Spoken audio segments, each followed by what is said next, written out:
We're going to look at the visit of the Magi today. That's what our task is. And of course, that's what we know. The visit of the Magi sets off the period of Epiphany in the Christian church. Now, actually, Epiphany doesn't start till, I think it's the 6th, which is Wednesday. But anyway, so we're a bit ahead of time. What does Epiphany mean? Epiphany is a term that comes from a Greek word which means appearance or manifestation. In Western Christianity, the festival of Epiphany celebrates the manifestation of Christ to the Gentiles, the coming of the Magi to see the Christ child. So that's one of the most important things about the coming of the Magi. The shepherds had praised and visited Jesus as representatives of the Jewish people, and the Magi came to be representatives of the whole human race, announcing in many ways that Jesus just didn't come into this world for the Jews alone, but he came for everybody. The stories of the Bible are brimming with the moments of Epiphany in which characters have a sudden experience of realisation. While it is a rare story in which characters do not discover something significant, the term Epiphany is best reserved for stories in which the whole action moves towards a climatic moment of insight into the nature of people, or the reality, more often the nature of God. So epiphanies are events, and they appear all the way through Scripture, but brought to a head with the coming of the visit of the Magi, which brings us into focus about why the wise men travelled so far to worship the new king. Let's listen to the reading that we all know so well, but we listen again. Matthew chapter 2.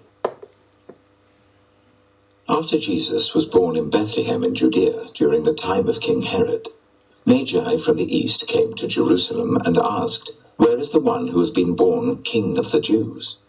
We saw his star when it rose and have come to worship him." When King Herod heard this, he was disturbed, and all Jerusalem with him. When he had called together all the people's chief priests and teachers of the law, he asked them where the Messiah was to be born. "In Bethlehem in Judea," they replied, "for this is what the prophet has written. But you, Bethlehem in the land of Judah, are by no means least among the rulers of Judah, for out of you will come a ruler who will shepherd my people Israel." Then Herod called the Magi secretly and found out from them the exact time the star had appeared. He sent them to Bethlehem and said, "Go and search carefully for the child. As soon as you find him, report to me so that I too may go and worship him." After they had heard the king, they went on their way, and the star they had seen when it rose went ahead of them until it stopped over the place where the child was. When they saw the star, they were overjoyed. On coming to the house, they saw the child with his mother Mary, and they bowed down and worshipped him. Then they opened their treasures and presented him with gifts of gold, frankincense, and myrrh. And having been warned in a dream not to go back to Herod, they returned to their country by another route. A reading we all know.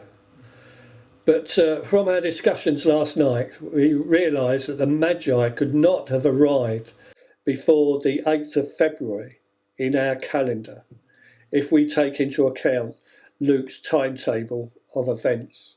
Because Luke, as we discussed last week, mentions that Jesus' parents on 40 days had to go to the temple to combine 3 separate ceremonies: the purification of Mary herself after the birth of the child, the presentation of the firstborn, and the dedication of the firstborn male into God's service. It's important for us to understand the sequence of these events as we discussed last week, so I'm not going into that all too much again. But let's dig a little bit deeper into why they came and where they came from. Who were these wise men? Because unfortunately, church tradition is not good on this subject and blurs it. And I thought there's this painting by one of our English painters, William Blake, really brings the pitfalls of our understanding of how we grow up with tradition blurring the truth and the events of Christ's birth, and especially over the visit of the wise kings, as it became known. We see in Blake's painting, you've got the crown on the kings, and the royal family are still in the stable, and the star is still outside. All errors of the Victorian age. But we mustn't be put off by the artistic license of our painters and preachers of the 18th and 19th century as they tried to build the Christmas story to be relevant to the people of that time. I like what Ruth Banowich says, who's a scientist and a Christian, and writes blogs for the London Institute of Christian. Can't think what the other C is. Christian Contemporary Christianity. Anyway, I like what she says about the three kings, Magi. One of the most evocative elements of the nativity story is the visit of the Magi described in Matthew's Gospel. Some people think this episode is an insertion, a purely symbolic event that emphasises Jesus' royal authority. But I think that if God exists and his son was born into his own creation, the story of the Magi makes good sense. I mean, we know it was common in Jesus' day for people to believe that special stars heralded certain special births. Magi, wise men, did also sometimes act as diplomats and travel to meet foreign rulers. We know that from the history of the East. But it would have been unusual for them to travel 900 miles in response to a star. Ruth goes on, the Magi were likely to be priests from Babylonia or Persia. They observed the stars, making astronomical predictions based on what they saw. While astrology is certainly not science, the Magi displayed some characteristics that are beneficial among scientists today, including open-mindedness and tenacity. It's traits like these that have enabled scientists around the world to produce completely new sciences that help us, including vaccines, etc. So there is a reason that where they came from. There was lots of scientists and astrologers and what have you in Babylon, and that's where we think they came from over the years. But mythical things have grown up about them too, like their names. Who hasn't been to a child's school nativity play when the names of Belshazzar, Melchior and Caspar are given as the three kings? Well, that originated, strangely enough, from a church father. That's one of the first bishops of the church, Origen. And that became popular through his writings. And by the 9th century, we know in church history that there was a belief that the three kings came from three different races. Belshazzar was Asian, Caspar was a white European, and Melchior was an African, and therefore would have been black-skinned. However, this depiction of each often varies from paintings from other bits of history and traditions as well. They didn't really become popular, though, from kings until about the 10th century, when the painters, you know, in the forerunner of William Blake, started putting crowns on their head, calling them kings. But they weren't the first. Another church father, Tertullian, in the 3rd century, also started writing that they could have been kings. What about Magi, the word itself? Iranian, Magio, which was used to describe people who acted strange ways, were captivated by astrology, spells and incarnations. And, of all things, they always dress bizarrely.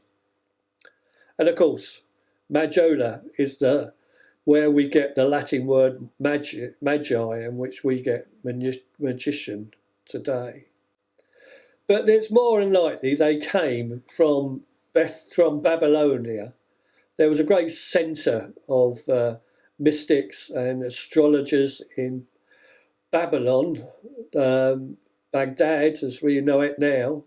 And of course that was started through Daniel. Daniel set up a school for people to look at the stars and to study Jewish prophecies as well. So it wouldn't have been unusual for these magi to grow up in that particular area with a background of always looking towards the Jews for prophecies and what was going to happen with the world. They would have always said that they followed a star, and the star came because of the prophecy in Numbers 24:17. A star will come out of Jacob. A sceptre will rise out of Israel, a prophecy about a new king, a new beginning. And you can imagine centuries of wise men in Babylon repeating this to their scholars because it sort of was part of their culture. So it's not unusual that there was a great group of people, these wise sort of men, that were looking out for stars that come from the east, so to speak, to come out of Jacob, which would have been in their east. But obviously, these were pretty wise men and pretty rich men, significant people in their culture, to be able to make the 900-mile trip from Babylon through to Judea. They would have followed the course of the Euphrates River for the first part of their journey, so they got supplies. They would obviously have been wealthy. They came with a train of camels to carry all their gear and servants and everybody else. So it would have been a great event and taken some months to complete. So they studied the stars, and of course we had this whole thing quite recently about somebody suggesting that stars could be a conjunction of the two planets coming together, or two stars coming together. And of course we've had recently, just a few weeks ago, lots of people have been looking to the skies to see the conjunction of Saturn and Jupiter that only appear, some people say, for every 400 years, some for every 800 years in the night sky. And I would certainly have liked to have seen it, but there was one disadvantage from this country, is that it was very low in the sky in the southwest, and I've got no view of it when the actual conjunction took place just a few days before Christmas this year, when they became one and became a very bright star just above the horizon at night in the southwest. And of course, we couldn't have seen it here. You would have to have been out in some wide open spaces in England, probably somewhere near the English Channel to have been able to see it. But we wouldn't have seen it anyway, would we? Because it was so cloudy that night. So these wise men, there were other suggestions that this could have been a comet or a supernova, that's a star that exploded that caused all this. But no one really knows how and where the star appeared. This conjunction with Jupiter and Saturn doesn't really fall into the patterns of the 2,000 years ago. I think it must have been special, because I don't know about you, but how do you think you follow a star? I mean, they're so far away, it's even a bit difficult to follow the moon, really. So I think it was something a bit more special, a special event in the sky that looked like a star that allowed them to travel and follow it, because it would have been very difficult to do it with just the ordinary things. So, but the thing that we do learn and believe that the Magi were wise to follow the star because they knew something was happening. They interpreted the Jewish scriptures correctly, which is in great contrast, of course, to the Jewish wise men, chief priests, and their critique of looking at what's going on.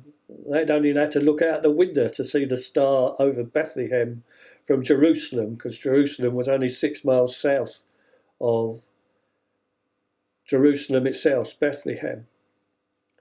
So, in the ancient world, the people there would have been much more interested in the stars, because that was their light at night. Remember, no street lights, no light pollution like we have in these days, where the stars often seems faint.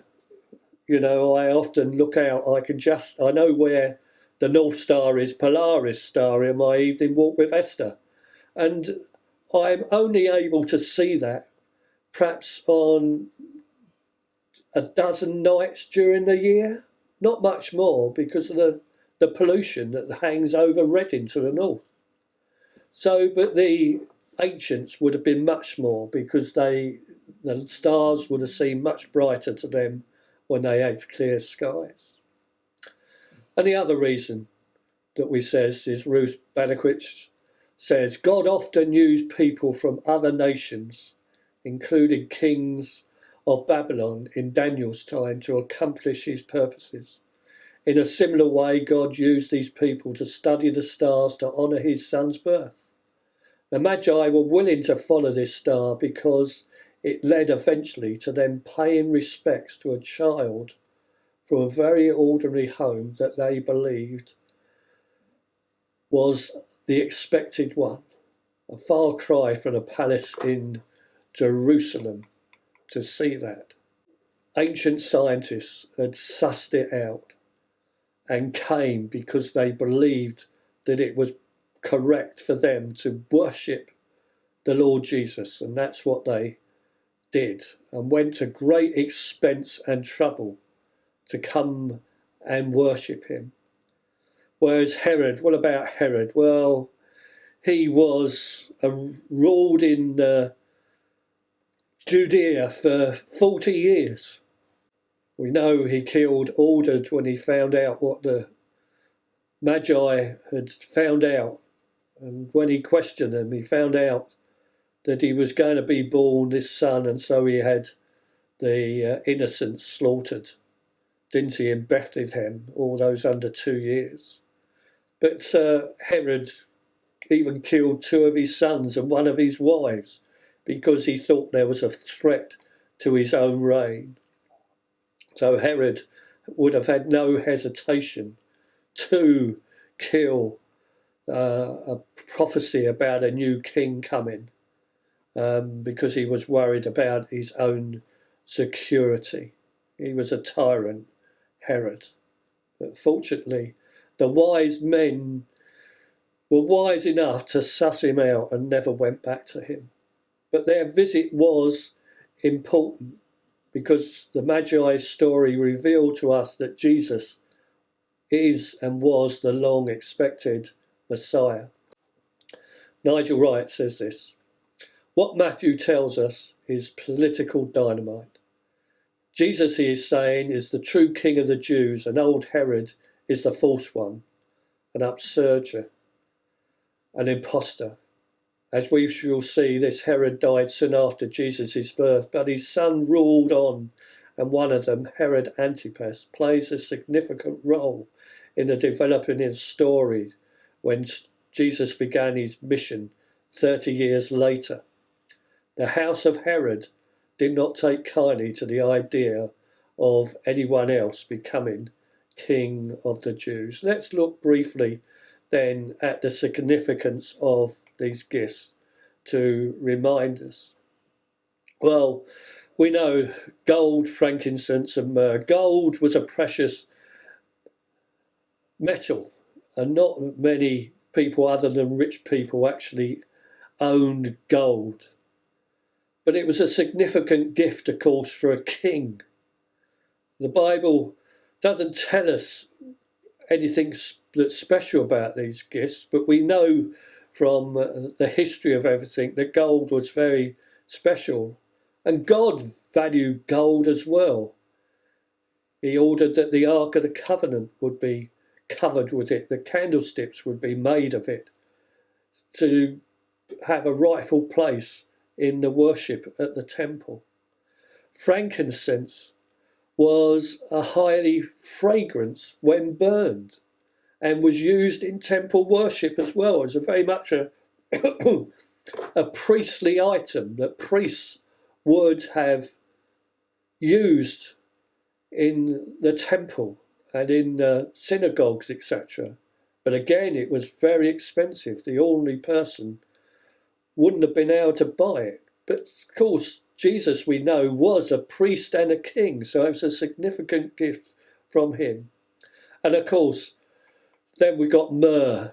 And myrrh was a spice that was used for embalming dead people. And of course, myrrh was significant.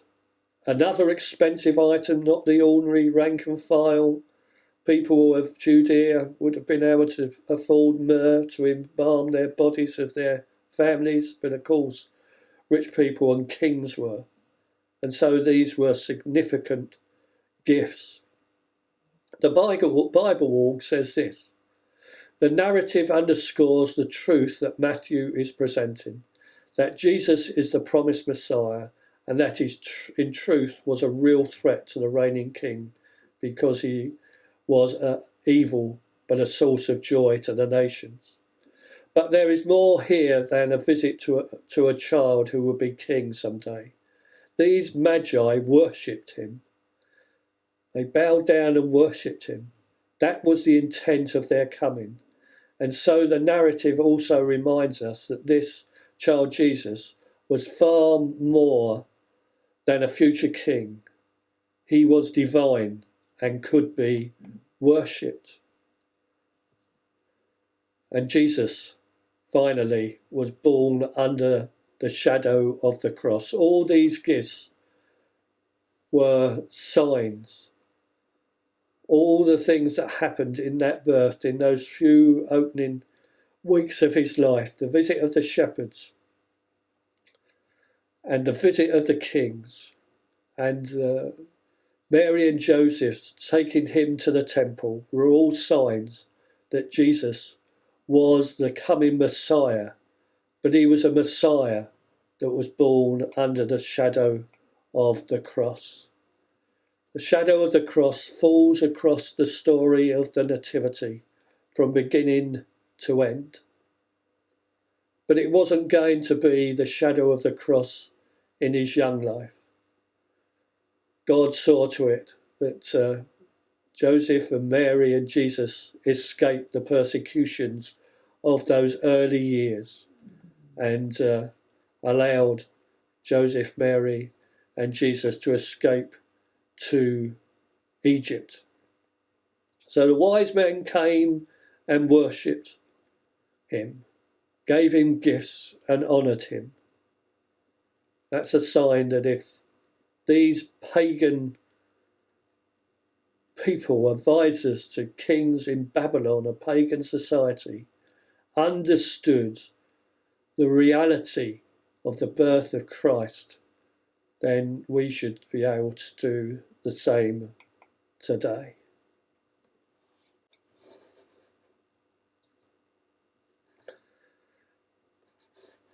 Any questions? If you want to ask a question, you'll have to unmute yourselves.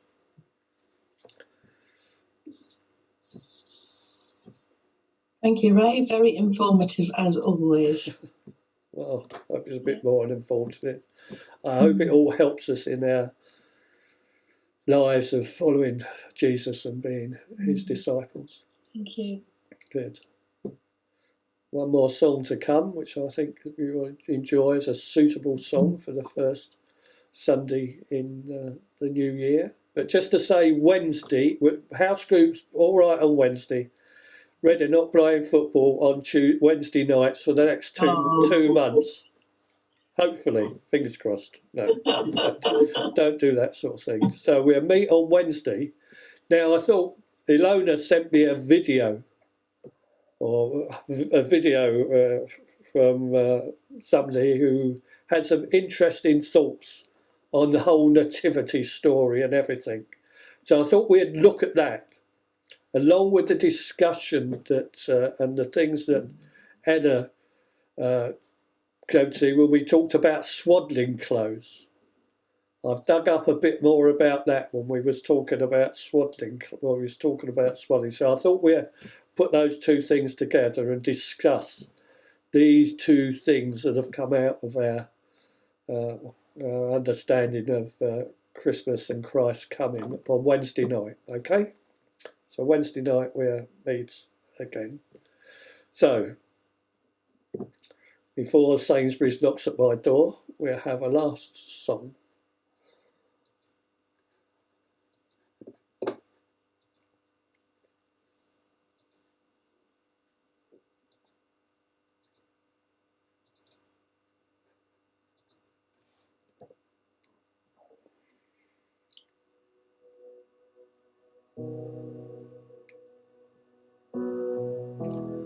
I thought this was very appropriate for the first Sunday in the new year. Lord bless you and keep you. Make his face shine upon you and be gracious to you. Lord, turn his face toward